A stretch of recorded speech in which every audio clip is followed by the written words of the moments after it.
एक ने भूपेंद्र सिंह हुड्डा से पूछताछ की है जी, वो कांग्रेस कहती है कि भी प्रेशराइज कर रहे हैं, बीजेपी का काम है ये को भेजना, आप कैसे देखते हैं? भूपेंद्र हुड्डा बताए प्रेशराइज कर रहे हैं या सवाल पूछ रहे हैं? मैं तो उस कमरे में नहीं था, ना आप थे। जमीन उनने बेची, सुप्रीम कोर्ट के आदेश पे सीबीआई इंक्वायरी, प्रूव हुआ कि गलत तरीके से सेक्शन 4(6) के बाद जमीन रिलीज करी। सुप्रीम कोर्ट ने कर्मा लेकलैंड के साथ लगती हुई Rameshwar versus state of Haryana मुकदमा था, उसमें स्टेट ऑफ हरियाणा के फेवर में जजमेंट दी कि ये जमीन इमीडिएटली वापस HSIDC को जाए। HSIDC उस प्रोजेक्ट के अंदर जो काम खुद करके कंप्लीट बेच सकती है उसको बेचे, और जो खाली पड़ी जमीन है उसको अपने हिसाब से प्लान करे। हमने ऑलरेडी 2 ऑक्शंस निकाल दिए, उसमें 1000 करोड़ से ऊपर रुपया हरियाणा सरकार के खाते में आए। 4 छोटे छोटी साइट्स का आज भी ऑक्शन चल रहा है, और मुझे लगता है कि जो चीज प्राइवेट बिल्डर कमाते हैं उस एक्विजिशन के अंदर से आज वो पैसा सरकार के कॉर्पस में आ रहा है, और सरकार उसको आने वाले समय में जनता की सुविधाओं के लिए लगा। किसान दूरदर्शन के लिए आप क्या कर पाए, क्या नहीं कर पाए? देखिए, गवर्नमेंट ऑफ इंडिया ने सभी रीजनल सेंटर्स को कम किया है, और ये टाइम के साथ साथ टेक्नोलॉजी और मैन पावर सेग्रीगेशन का टाइम आ चुका है। बहुत से ऐसे हरियाणा सरकार के भी विभाग थे जिनको चेंज किया गया, छोटा किया गया। मैंने पीछे भी चर्चा करी थी, और उसके ऊपर INB मिनिस्ट्री काम भी कर रही है कि इसको कैसे HAU के साथ जोड़कर हम कृषि संबंधित एक एपी सेंटर जो DD किसान चैनल है उसका बना ले, क्योंकि इतना बड़ा इंफ्रास्ट्रक्चर आज हमारे बीच में बना खड़ा। जैसे ही केंद्र सरकार उस प्रपोजल पे काम कर ले, उस पर निर्णय ले। अगर ये निर्णय स्टेट का होता तब तक तो हम टेक ओवर कर इसके ऊपर काम भी शुरू कर दें। एक FPO का जिक्र आ रहा है सर, उसमें ये चर्चाएं हैं कि केंद्र सरकार को CBI तक की इंक्वायरी की सिफारिश करनी पड़ रही है।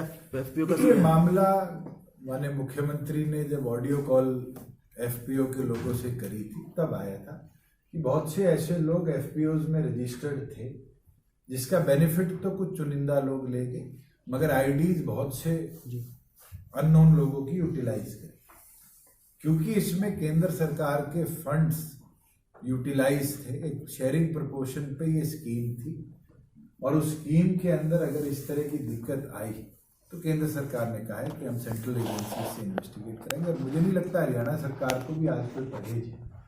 जिसने कोई गलती करी है उसकी पूरी इन्वेस्टिगेशन भी होनी चाहिए, और गलत लोगों को सजा। यात्रा चल रही है, कांग्रेस की फूट खुल के सामने है। एक चीज तो साफ होगी, जो कांग्रेस प्रदेश में राज बनाने की बात करती थी, आज वो 2 फाड़ तो खुल गई।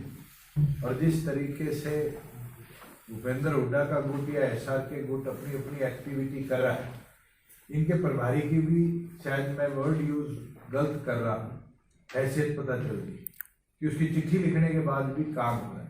जिस पार्टी में इतना ज्यादा इनडिसिप्लिन है, जिस पार्टी के अंदर केंद्र के दिए दिशा निर्देश को कोई फॉलो नहीं करता, उस पार्टी का सत्यानाश ही होता है।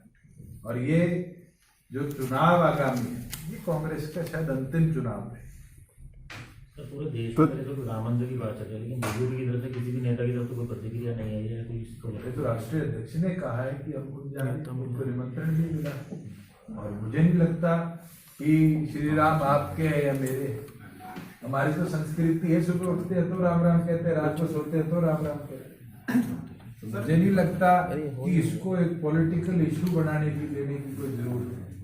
इसमें तो आपको भी जाना चाहिए, चाहोगे तो एक बस सारे पत्रकारों की मैं करा दूंगा, जयराम जयराम करते जाना।